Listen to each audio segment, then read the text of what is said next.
Japan में 90 साल पहले भी ऐसी घटना हुई थी। 15 मई 1932 को नेवी के 11 अधिकारियों ने तत्कालीन प्रधानमंत्री इनुकाई सुयोशी की हत्या कर दी थी। इस बार भी नेवी के पूर्व ऑफिसर ने पूर्व प्रधानमंत्री को बीच सड़क पर गोली मार दी। पूरी दुनिया में शोक है। भारत ने राष्ट्रीय शोक घोषित किया है, लेकिन जापान का पुरातन दुश्मन शिंजो आबे की हत्या पर जश्न मना रहा है।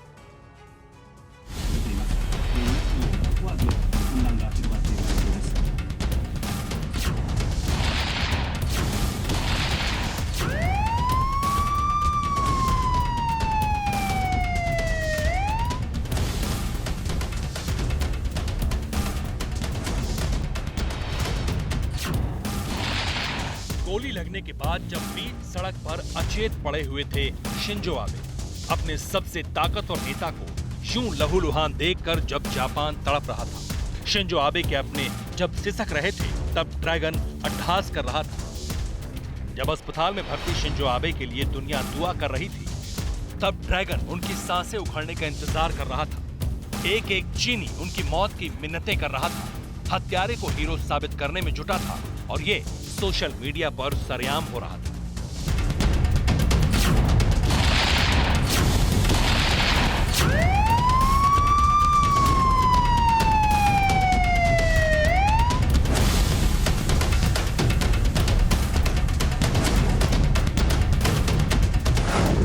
शिंजो आबे का निधन, जिनपिंग की हेट मशीन ऑन।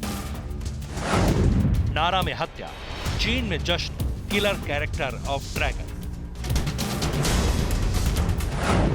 मोदी के दोस्त, शी के दुश्मन, मर्डर का सी कनेक्शन। सुबह सुबह शिंजो आबे को गोली लगते ही चीन की हेट मशीन ऑन हो गई। चाइनीज ने शिंजो आबे की हत्या पर जश्न मनाना शुरू कर दिया। सोशल मीडिया पर चीनियों ने उत्सव मनाया, खुशी का इजहार करने लगे। किसी ने एक प्लेट ज्यादा चावल खाने का ऐलान किया, किसी ने लिखा कि ऐसे ही दिनों का इंतजार कर रहे थे, तो किसी ने लिखा कि दक्षिण कोरिया के राष्ट्रपति के साथ भी कुछ यूं ही होना चाहिए।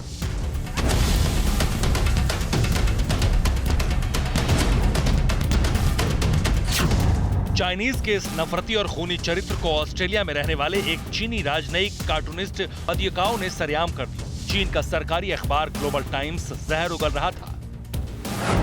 ग्लोबल टाइम्स ने लिखा कि शिंजो आबे पर हमले के बाद जापान के दक्षिणपंथी भड़क जाएंगे। चीन के जहरीले राष्ट्रवादियों ने शिंजो आबे के हत्यारे के समर्थन में सोशल मीडिया पर शब्दों का पिरामिड बनाना शुरू कर दिया।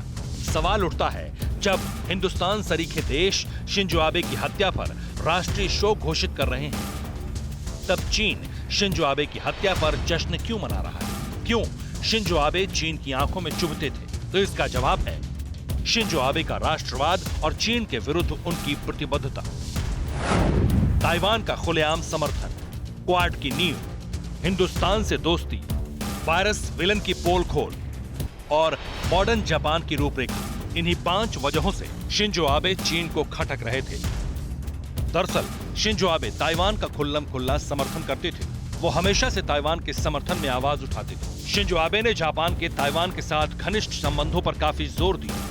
ताइवान को अंतर्राष्ट्रीय मंच पर अपनी बात रखने में काफी मदद मिली। इससे ड्रैगन इतना तिलमिला उठा था कि उसने जापान को धमकी दी थी। बीजिंग के विस्तारवादी बादशाह की आंख में आंख डालकर बात करने वाले शिंजो आबे ने साफ सरल शब्दों में कहा था कि चीन को अपने पड़ोसी देशों से जमीन छीनने की कोशिश से बचना चाहिए। ये जिनपिंग को मंजूर नहीं था।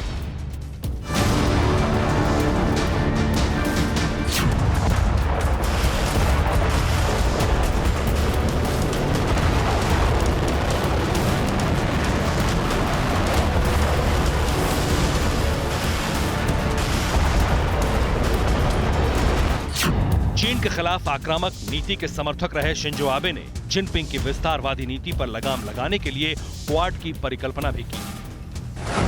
2007 में पीएम रहते शिंजो आबे ने क्वाड के गठन के लिए पहल की।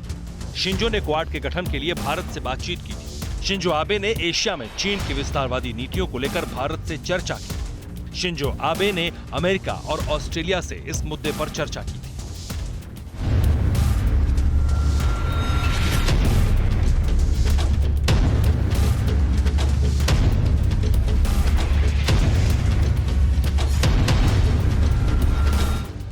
चीन एशिया में क्वाड को अपने लिए एक बड़ी चुनौती मानता है।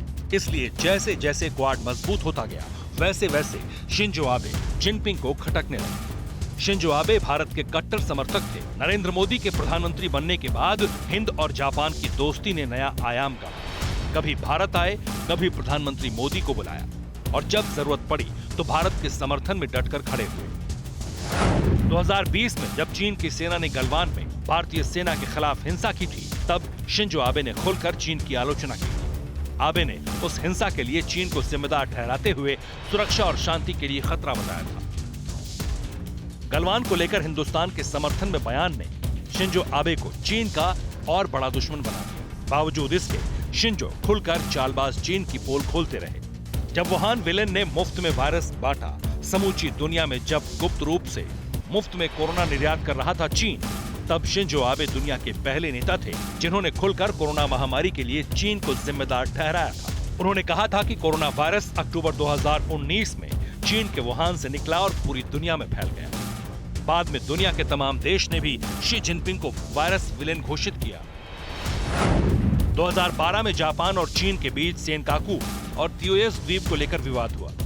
तब शिंजो आबे ने मजबूती से इस मुद्दे पर चीन का विरोध किया था। शिंजो आबे के नेतृत्व में जापान 2016 में ट्रांस पैसिफिक पार्टनरशिप में शामिल हुआ। ये चीन की आर्थिक घेरेबंदी के लिए व्यापारिक समझौता था। 2018 में बने comprehensive and progressive agreement for trans Pacific partnership को लेकर भी जापान से चीन नाराज था। सबसे ज्यादा दिनों तक जापान की सत्ता पर काबिज रहे शिंजो आबे ने मॉडर्न जापान की नींव रखी। देश की अर्थव्यवस्था को मजबूत करने के लिए पूरी ताकत झोंक दी। उनकी आर्थिक नीतियों को ओबेनॉमिक्स नाम दिया गया। उन्होंने चीन को आर्थिक रूप से घेरने की कोशिश की और कामयाब भी रहे। इसके अलावा शिंजो आबे ने बतौर पीएम जापान की सेना को मजबूत करने के लिए कदम उठाए। उन्होंने समंदर में चीन को घेरने के लिए ताइवान और अमेरिका के साथ कई समझौते किए थे। शिंजो आबे ने भारत, वियतनाम और दूसरे चीन विरोधी मुल्कों के साथ जापान के रिश्ते मजबूत किए। यही नहीं, शिंजो आबे के नेतृत्व में जापान ने यूरोपियन यूनियन और ब्रिटेन के साथ रिश्ते बढ़ाए थे। एक दूरदर्शी नेता के तौर पर शिंजो आबे दुनिया को चीन की चालाकी और विस्तारवाद के खिलाफ आगाह करते रहे। ये बात लाल सुल्तान को खटकती थी। यही वजह है कि शिंजो आबे की हत्या के बाद भी बौखलाया चीन जापान के खिलाफ प्रोपेगेंडा कर रहा है। चीन आबे की हत्या के बाद जापान में अशांति की भविष्यवाणी कर रहा है, जश्न मना रहा है और दुनिया क्रूर चीनियों के खूनी अट्टहास को देख रही है।